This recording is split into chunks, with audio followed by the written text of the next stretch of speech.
तोंडी एक वखद करता सैमवून घ्यायला उदीचं तर इथून घालला इथं लिंबू एक आल्या कुडको फ्रेश चारूय वस्तू घालता दाखवय तुमका ओदीचं पिठो गिस्तू घालूंक जा अद्दू लिंबू घालला आहे ओदी पिठो घालता आता थोडं घालूंक जा गिस्तूच मी आले पण कातरून दवरला ते आले घालूंक फ्रेश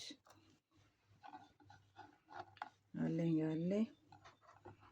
आता मऊ घालूंक जाय ह्याचे वखद रेडी झाले माझे होकले एक जोर पासून येयले रे बरें तुका ओदीचो पिठो आले लिंबू आनी मऊ घालना ट्राय कर आनी पळय इस्तू घालाय ओदी पिठां चड घाल कोड जातलें आलें ओके तुका सुबेज पड होवताय ती फ्रेश आलें घालूंक जाय चल मोगास देव बरें करूं मोगाय बाय बणें बाय